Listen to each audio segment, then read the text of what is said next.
El tratamiento de la fiebre mediterránea familiar se realiza con colchicina. La colchicina tiene un efecto beneficioso en otras formas de amiloidosis AA, aunque no está suficientemente demostrado. En las formas secundarias a enfermedades crónicas, el tratamiento de la enfermedad responsable puede mejorar la amiloidosis. En la amiloidosis AL, el tratamiento del mieloma con melfalán y prednisona puede reducir la producción de cadenas ligeras y el depósito de amiloide. La evolución de la amiloidosis suele ser mala, con una supervivencia inferior a 5 años. La diálisis y/o el TR suele prolongar esta supervivencia, que dependerá de la afectación extrarrenal en otros órganos. La nefropatía diabética afecta al 30% de los pacientes portadores de diabetes, y este porcentaje se ha reducido solo en un 10% cuando se hace control estricto de la glucemia. La aparición de la nefropatía diabética tiene lugar a lo largo de un periodo medio de 10 años y sigue típicamente una serie de etapas o estadios. En el estadio 1 de hipertrofia o hiperfunción hay aumento del tamaño glomerular y renal, y es reversible con el tratamiento adecuado. En el estadio 2 hay aumento en el grosor de la membrana basal glomerular, aunque aún no se aprecia microalbuminuria, también es reversible. El estadio 3 es la nefropatía diabética incipiente y viene marcado por la aparición de microalbuminuria y expansión mesangial. Es necesario el control metabólico estricto y el control tensional con bloqueo del eje renina-angiotensina. En el estadio 4 de nefropatía diabética establecida hay proteinuria, que puede llegar a estar en el rango nefrótico, y hay claras lesiones de nefropatía diabética, pudiendo observarse nódulos de Kimenstiel-Wilson. El estadio 5 corresponde a la insuficiencia renal terminal y requiere el inicio de técnicas de depuración extrarrenal. En la diabetes observamos 1. Estadio preclínico, 1 a 3. La hiperfiltración se observa ya en fases muy precoces. Se asocia a hiperglucemia mantenida. Posteriormente aparece microalbuminuria, 30-300 miligramos día, dato característico de la nefropatía incipiente. En la diabetes tipo 1 suele aparecer a partir de los 7-10 años de evolución de la diabetes y evolucionará a la insuficiencia, a menos que se intervenga con tratamiento intensivo. La microalbuminuria ya suele asociar hipertensión arterial en la diabetes tipo 1. En la diabetes tipo 2 puede preceder incluso al desarrollo de la diabetes, incremento del riesgo cardiovascular. 2. Estadio clínico, 4. Aparece proteinuria clínica, más de 300 miligramos día, proteinuria aislada e hipertensión arterial y posteriormente proteinuria severa con síndrome nefrótico, edemas, hipoalbuminemia e hiperlipemia, hipertensión arterial severa e insuficiencia renal progresiva con un deterioro progresivo de la función renal de 5-10 mililitros por minuto por año. El tratamiento intensivo consiste en un control estricto de la glucemia, de la hipertensión, de la hiperlipemia y el empleo de bloqueantes del sistema renina-angiotensina. Puede retrasar la progresión a la enfermedad renal terminal. 3. Estadio de insuficiencia renal terminal 5. El filtrado glomerular cae por debajo de 30 mililitros por minuto. Suele asociar retinopatía severa y enfermedad cardiovascular, cardíaca, vascular periférica, accidentes cerebrovasculares, arteriosclerosis severa, lesiones isquémicas, etc. El tratamiento sustitutivo de la insuficiencia renal terminal es la diálisis y el trasplante renal. En fases iniciales de la diabetes, estadios 1-2, la biopsia renal suele ser normal. Posteriormente se produce engrosamiento de la membrana basal glomerular, que es un sensible indicador de diabetes. Expansión mesangial. Glomeruloesclerosis intracapilar de tipo nodular con nódulos de material amorfo, hialino y acelular, que a veces presenta un aspecto lamelar, que pueden ocluir progresivamente los capilares vecinos y conducen a la obsolescencia del glomérulo, Kimmel-Stiel-Wilson, y difusa cuando afectan a todo el ovillo glomerular.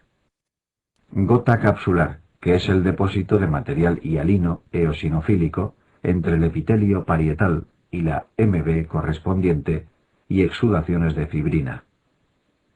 Hialinosis de arteriolas aferentes y eferentes.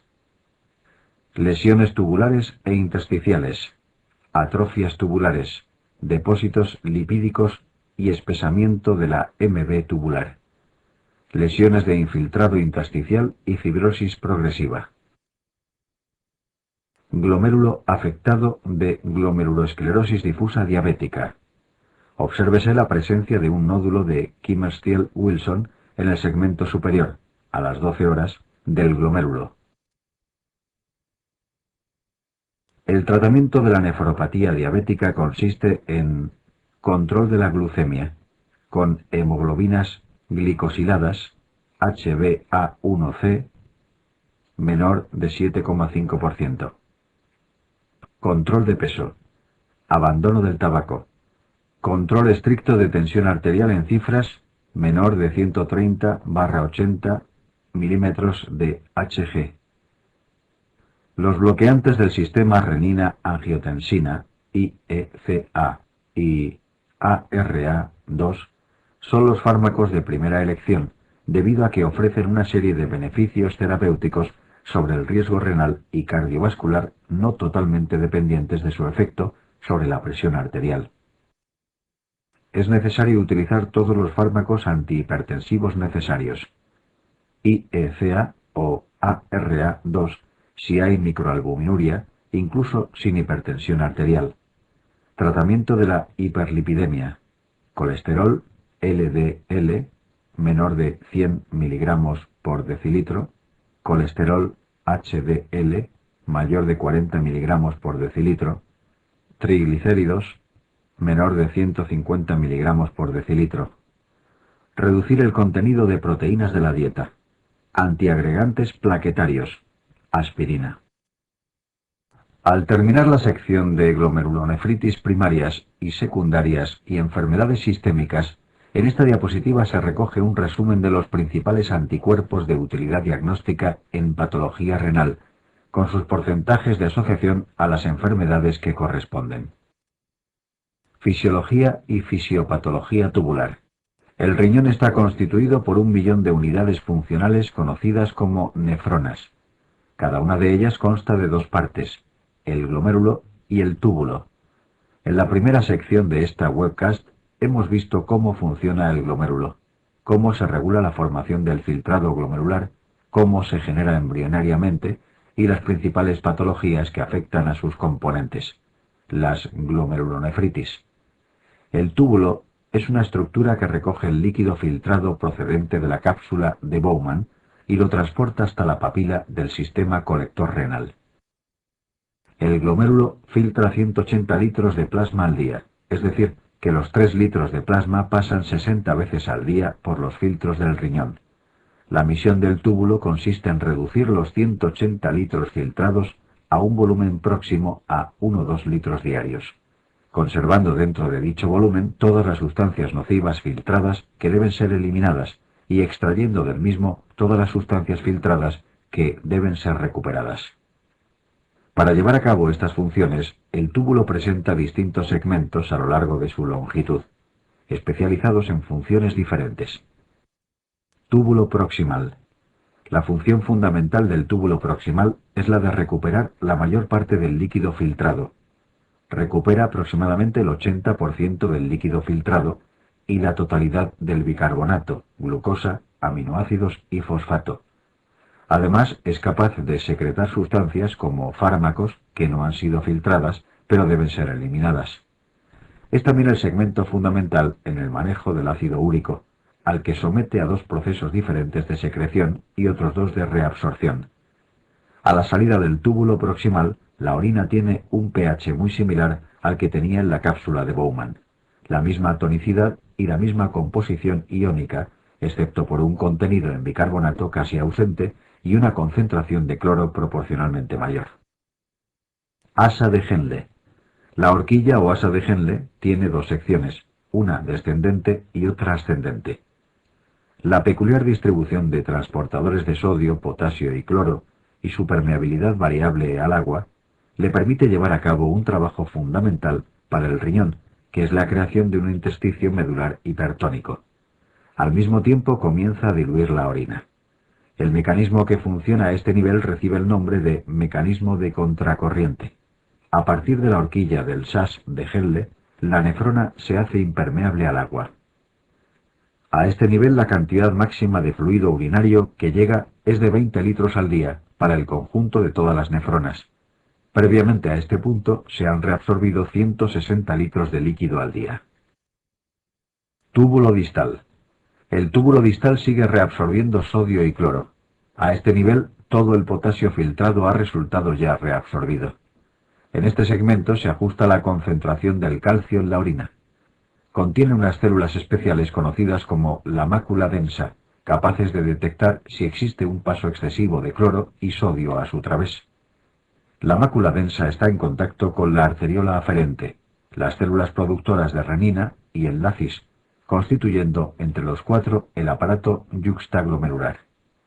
Cuando la mácula densa se activa, se interpreta como que el túbulo proximal está funcionando mal y está dejando escapar demasiado fluido hacia los segmentos más distales, generándose un mensaje que reduce automáticamente el filtrado glomerular de esa nefrona.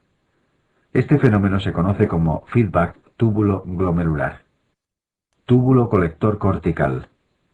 Este segmento embriológicamente derivado de la yema ureteral está controlado por la acción de la aldosterona. Lleva a cabo el ajuste final de la reabsorción de sodio, la secreción del potasio que debe equilibrar el potasio ingerido con el potasio eliminado por la orina y la secreción de protones que debe compensar el residuo ácido generado por una dieta carnívora. Túbulo colector medular y papilar. Este segmento se caracteriza por ser capaz de mantener ácido el pH urinario y además poder regular la permeabilidad de sus células al agua. Dicha regulación corre a cargo de la hormona antidiurética y permite que el riñón pueda eliminar volúmenes de diuresis tan bajos como 400 mililitros al día en situaciones de restricción hídrica, hasta volúmenes de casi 20 litros al día en situaciones de sobrecarga acuosa. Para poder estudiar el funcionamiento de la nefrona es necesario tener en cuenta que al estudiar una enfermedad o un diurético que actúa a determinado nivel, se van a producir cambios en la composición de la orina que van a influir en el funcionamiento de los segmentos que siguen. Por eso la primera vez que se estudia el túbulo renal es muy conveniente comenzar a estudiarlo por el final e ir avanzando el estudio hacia el túbulo proximal. En esta diapositiva estudiamos el funcionamiento del túbulo colector. En la parte de arriba del túbulo siempre hay orina diluida. Este es el resultado de tener un asa de Henle, un túbulo distal y un túbulo colector cortical impermeables al agua, pero capaces de transportar electrolitos. A lo largo de dichos segmentos la orina mantiene el agua, pero tiene cada vez menos electrolitos. La segunda característica de este segmento es que el intersticio que atraviesa es muy hipertónico. Este es el resultado del mecanismo de contracorriente que se estudiará en el asa de Henle. La permeabilidad al agua del túbulo colector depende de la presencia o ausencia de hormona antidiurética, ADH. Si la hormona antidiurética está ausente, figura de la izquierda, el túbulo colector es impermeable al agua y la orina diluida que había en la parte inicial del túbulo se excreta como orina diluida al final del mismo. Si la hormona antidiurética está presente, figura de la derecha, el túbulo colector es permeable al agua y la orina diluida que había al inicio del túbulo pierde progresivamente su agua al ser reabsorbida a su paso por la médula hipertónica. Y el resultado es la excreción de una orina con los mismos solutos pero con mucha menos agua, es decir, con un volumen de diuresis reducido y una osmolaridad aumentada. El mecanismo por el cual la ADH aumenta la permeabilidad del túbulo al agua pasa por un aumento en la formación de AMP cíclico intracelular y la inserción de unos poros para el agua conocidos como acuaporina 2 en el polo apical de las células del túbulo colector. Las condiciones para poder eliminar una orina diluida son por tanto tres. Debe llegar suficiente sodio al asa de Henle. Debe reabsorberse adecuadamente el sodio en el asa de Henle para diluir la orina. Y finalmente, la ADH debe ser adecuadamente suprimida. Las condiciones para poder eliminar una orina concentrada son tres. Debe existir un intersticio hipertónico, debe estar estimulada la ADH y el túbulo colector debe responder a la misma. De momento no existen disponibles fármacos diuréticos que actúen a este nivel, aunque están en fase de ensayo clínico varios inhibidores de ADH. Las enfermedades que se generan a este nivel acaban produciendo trastornos en la concentración del sodio plasmático, ya que modifican el balance de agua. Por ejemplo, si una persona bebe agua en gran cantidad, se produce una inhibición a nivel de su corteza cerebral y a nivel de su hipotálamo del deseo de beber y de la producción de ADH. En esas condiciones el túbulo colector será impermeable al agua y el sujeto eliminará el agua que ha ingerido. Pero si por casualidad tiene una enfermedad productora de ADH, como un tumor pulmonar, una hipertensión intracraneal, o ha ingerido fármacos que aumentan la producción de ADH, el túbulo colector será permeable al agua. El agua se reabsorberá y pasará a diluir el medio interno del sujeto causando hiponatremia. El resultado de la misma es un paso de agua al volumen intracelular que hincha las células y produce edema cerebral. La sintomatología propia de la hiponatremia es una encefalopatía metabólica. Por el contrario, una persona que esté sometida a una restricción importante de agua tiene un estímulo severo a nivel central de su sed y de su síntesis de ADH. Esta situación permite a su riñón ahorrar el máximo de agua, eliminando una orina escasa y muy concentrada. Pero si el sujeto padece una enfermedad en su hipófisis o hipotálamo que le impide segregar ADH, diabetes insípida central, o bien tiene una enfermedad adquirida o congénita de su túbulo colector que le impide responder a ADH, diabetes insípida nefrogénica, no será capaz de ahorrar agua y su riñón perderá agua en exceso, eliminando una orina inapropiadamente diluida. El resultado es que su medio interno se deshidrata, concentrándose y apareciendo hipernatremia. En esta situación se extrae agua de las células que resultan a su vez deshidratadas. La sintomatología de la hipernatremia es una mala transmisión eléctrica a nivel central, con riesgo de hemorragia cerebral y la aparición asimismo de una encefalopatía metabólica. El túbulo colector cortical es impermeable al agua y dicha impermeabilidad no es regulada por ADH. Está constituido por dos tipos de células: la célula principal, que contiene los transportadores de sodio y potasio, y la célula intercalada, que contiene los transportadores de protones. Cuando el sodio es reabsorbido a través de su canal específico, el cloro, cuya permeabilidad es mucho menor, genera un gradiente electronegativo en el interior de la luz tubular. Dicho gradiente dirige la salida hacia la luz del potasio y de los protones. El transportador de potasio es un canal, mientras que el transportador de protones es una bomba activa ATP-ASA. La generación de los protones dentro de la célula intercalada se obtiene a partir de CO2 y el agua obtenidos desde la vertiente capilar, ya que la luz tubular es impermeable al agua. Dicha secreción de protones tiene como objetivo generar el bicarbonato destruido diariamente por el residuo ácido de la dieta, aproximadamente 1 miliequivalente por kilogramo de peso por día. Los protones segregados a la luz necesitan ser atrapados para poder ser eliminados sin acidificar en exceso la orina, ya que si quedaran libres 70 miliequivalentes de protones en 1 o 2 litros de orina, el pH urinario llegaría a ser de 1. Los dos atrapaprotones principales son el amoníaco producido por el túbulo proximal y la acidez titulable constituida por el sulfato, fosfato y nitrato procedentes del filtrado glomerular. Aproximadamente 50 miliequivalentes de protones son eliminados diariamente en forma de amoníaco y 20 en forma de acidez titulable. Entre los dos dan cuenta de los 70 miliequivalentes de protones, que deben ser eliminados diariamente para la síntesis de novo de 70 miliequivalentes de bicarbonato. Los tres transportadores descritos están bajo el control de aldosterona. Las tubulopatías que se generan a este nivel son el síndrome de Liddle, y las acidosis tubulares distales tipos 1 y 4. El síndrome de Liddle es una mutación del canal de sodio por la cual éste permanece hiperfuncionante. El resultado es un aumento en el transporte de sodio que genera expansión de volumen, hipertensión y supresión del eje renina-aldosterona.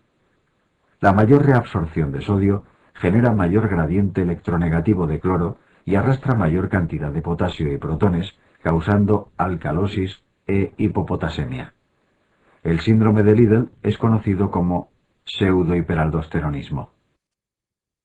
La acidosis tubular tipo 1 se produce por lesión de la célula intercalada. Al no bombearse protones no se genera bicarbonato y se produce acidosis metabólica. La orina no se puede acidificar. Sin embargo, la célula principal sigue intacta, reabsorbiendo sodio y generando gradiente electronegativo de cloro. Pero este gradiente no va a aplicarse a la salida de potasio y protones, ya que la segunda no funciona. La aplicación de toda la fuerza del gradiente a la salida de potasio genera hipopotasemia. En la acidosis distal clásica o tipo 1 hay acidosis metabólica con anión gap normal hipopotasémica. Existen formas hereditarias y esporádicas. También puede verse esta forma de acidosis acompañando a ciertos tóxicos como la inhalación de pegamentos o la anfotericina B. La acidosis tubular tipo 4 se produce por lesión simultánea de las células intercalada y principal. La lesión de la célula intercalada produce acidosis. La lesión de la célula principal produce hiperpotasemia y una situación pierde sal. Esta acidosis puede observarse en condiciones con lesión simultánea estructural de las dos células, como en la nefritis intersticial crónica, pero también puede verse en el defecto funcional de ambas que acompañan al hipoaldosteronismo primario, al hipoaldosteronismo hiporreninémico o al bloqueo del eje renina-angiotensina-aldosterona con ARA2, IECAS, AINES o betabloqueantes. En este segmento actúan tres diuréticos. La espironolactona, que bloquea los receptores de aldosterona impidiendo su efecto sobre la reabsorción de sodio, produce natriuresis, y sobre las secreciones de potasio, retenedor de potasio y protones, acidosis metabólica, y el amiloride y triamterene, ambos pertenecientes a la misma familia, que inhiben el canal de sodio. No se reabsorbe sodio, producen natriuresis. No se genera el gradiente electronegativo y no está facilitada la salida de potasio, retenedores de potasio ni de protones. El segmento que une el asa de Henle con el túbulo colector cortical es el túbulo distal. Este segmento es impermeable al agua y dicha impermeabilidad tampoco es modificada por ADH. En su membrana apical existe un transportador sodio-cloro que reabsorbe CLNA desde la luz hacia la célula. El transporte es isoeléctrico y no genera ningún gradiente de potencial. Una vez en el interior de la célula, el sodio es bombeado fuera a través de una bomba de sodio similar a la existente en otros segmentos. A nivel vasolateral existe un segundo transportador que intercambia dos sodios por un calcio. El sodio es tomado de la vertiente vasolateral, llevado al interior de la célula y bombeado de nuevo hacia afuera a través de la misma bomba de sodio. El calcio es reabsorbido desde la luz tubular. Como puede observarse en el esquema, ambos transportadores apical y vasolateral compiten por la bomba de sodio para su funcionamiento. Si hay un exceso de cloruro sódico en la orina, hay un aumento en la reabsorción de Cl y de Na apical, con lo que el intercambio sodio-calcio apenas tiene lugar y el calcio no se reabsorbe. En otras palabras, las dietas con alto contenido en sodio que aumentan la llegada de Na y de Cl al túbulo distal favorecen la pérdida de calcio por orina. Una de las primeras medidas a tomar cuando se quiere tratar una osteoporosis reduciendo la pérdida urinaria de calcio es quitar la sal de la comida. Cuando un paciente tiene litiasis cálcica y nos interesa reducir el calcio de la orina, hay que quitar la sal de la comida. En este segmento se identifica una tubulopatía conocida como síndrome de Gitelman. En ella no funciona el transportador apical de cloro y sodio. Es una tubulopatía pierde-sal y tiende a producir hipotensión arterial moderada. Al no reabsorberse cloro y sodio, la bomba vasolateral de sodio facilita el funcionamiento del intercambiador sodio-calcio, con lo cual en el síndrome de Gitelman está aumentada la reabsorción tubular de calcio y disminuida la calciuria. En el síndrome de Gitelman nunca se observa nefrocalcinosis. Un efecto añadido observable en el síndrome de Gitelman es el efecto producido al enviar grandes cantidades del sodio que no se ha reabsorbido en el túbulo distal hacia el túbulo colector cortical. Allí parte de ese sodio es reabsorbido, generándose un mayor gradiente electronegativo de cloro y una mayor salida de potasio y de protones. Característicamente en el síndrome de Gitelman hay alcalosis e hipopotasemia.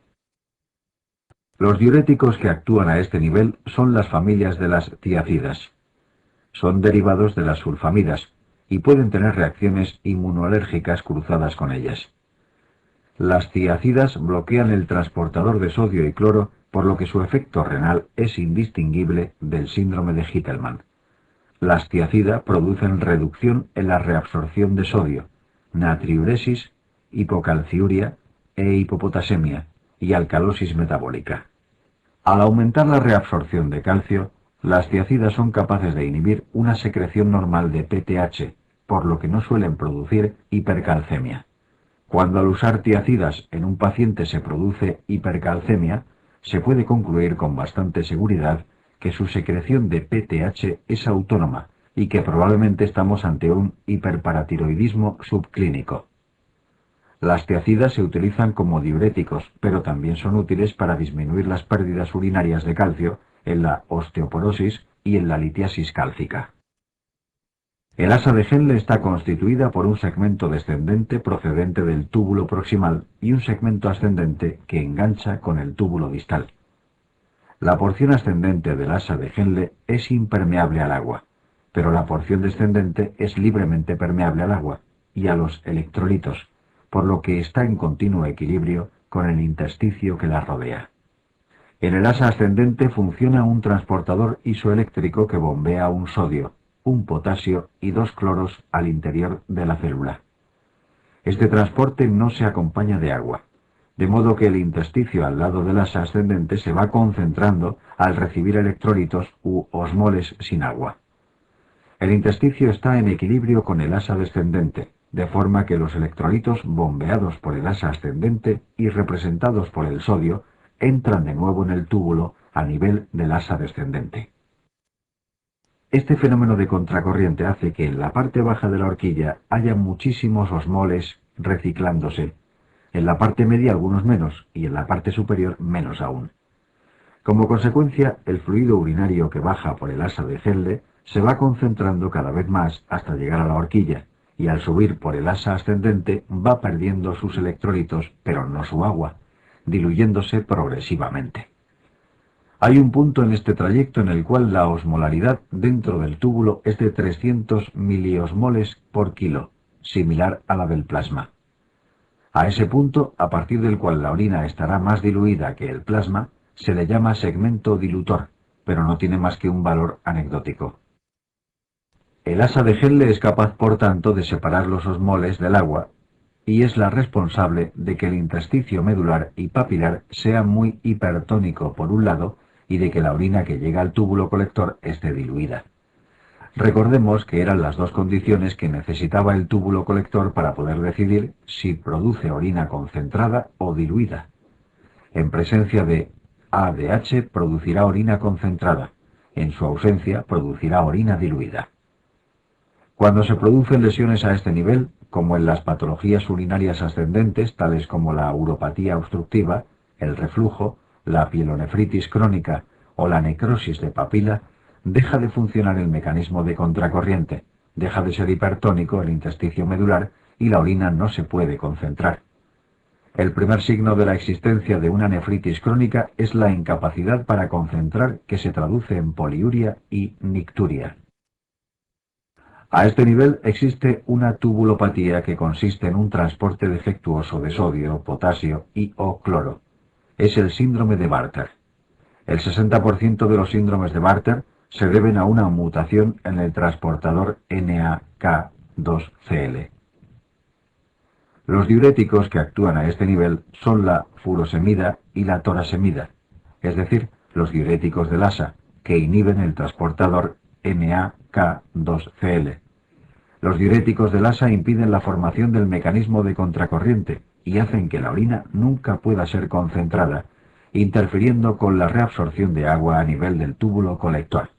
Por eso son útiles en el tratamiento del síndrome de secreción inadecuada de ADH. En esta diapositiva se presentan los efectos globales propios del síndrome de Bartter o de utilización crónica de furosemida. Al inhibir o existir un defecto en el transporte de sodio, grandes cantidades de sodio se desplazan distalmente, llegando al túbulo distal. A dicho nivel, al aumentar la reabsorción de sodio disminuye la de cloro, con lo que aumenta la calciuria. A nivel del túbulo colector cortical, parte del exceso de sodio que llega es reabsorbido y se intercambia por potasio y protones. El resultado es la existencia en el Bartter de un síndrome Pierre-de-Sal, una hipercalciuria que puede producir nefrocalcinosis, hipopotasemia y alcalosis metabólica. La furosemida produce idénticos efectos, induce natriuresis, produce hipopotasemia y alcalosis metabólica y aumenta la pérdida de calcio por orina. Este efecto de la furosemida sobre el calcio es utilizado para tratar la hipercalcemia tumoral. En dicha condición, una de las formas de alcanzar el objetivo de reducir el calcio plasmático es administrar simultáneamente suero salino y furosemida. En presencia de furosemida, el suero salino no es reabsorbido en el asa de Henle, enviándose grandes cantidades hacia el túbulo distal, donde bloquea la reabsorción de calcio, facilitando su eliminación urinaria. Sin embargo, el síndrome de Bartter se diferencia del uso de furosemida en el carácter mantenido de sus efectos. La pérdida de sodio produce hipovolemia, que estimula la producción de renina. La hipopotasemia estimula directamente la producción de renina y, por último, la hipopotasemia estimula la producción de prostaglandinas, que a su vez estimulan la producción de renina. El resultado es que la producción de renina resulta triplemente estimulada, con lo que se va a producir una importante hiperplasia del aparato yuxtaglomerular, característica del síndrome de Bartter. Por último, el aumento de angiotensina 2, que se produce como consecuencia del hiperreninismo, se enfrenta a una resistencia periférica a su efecto, inducida por la presencia de prostaglandinas, con lo que los vasos no se contraen adecuadamente por angiotensina 2. Esta falta de respuesta hipertensiva contribuye aún más al estímulo del aparato yuxtaglomerular. Como vimos al inicio del estudio del túbulo, la función fundamental del túbulo proximal es la recuperación de casi el 80% del filtrado glomerular, del bicarbonato, la glucosa, los aminoácidos y el fosfato filtrado. La reabsorción de bicarbonato se lleva a cabo mediante un intercambiador que reabsorbe sodio y segrega protones. Los protones segregados se combinan con el bicarbonato en presencia de anhidrasa carbónica, formando CO2 y agua, que son reabsorbidos hacia el interior de la célula tubular. Allí se combinan de nuevo en presencia de otra anhidrasa carbónica intrelular, para formar un protón y un bicarbonato. El bicarbonato es reabsorbido hacia el capilar y el protón es de nuevo segregado a la luz tubular para iniciar un nuevo ciclo de reabsorción de bicarbonato. De este modo, cada vez que un protón sale, entra y vuelve a salir de la célula, un sodio y un bicarbonato pasan de la luz tubular al capilar. Para llevar a cabo esta actividad, el túbulo proximal consume diversos sustratos, entre ellos glutamina. La glutamina se transforma en alfa-cetoglutarato, produciendo amoníaco, y a su vez el alfa-cetoglutarato se decarboxila, produciendo bicarbonato.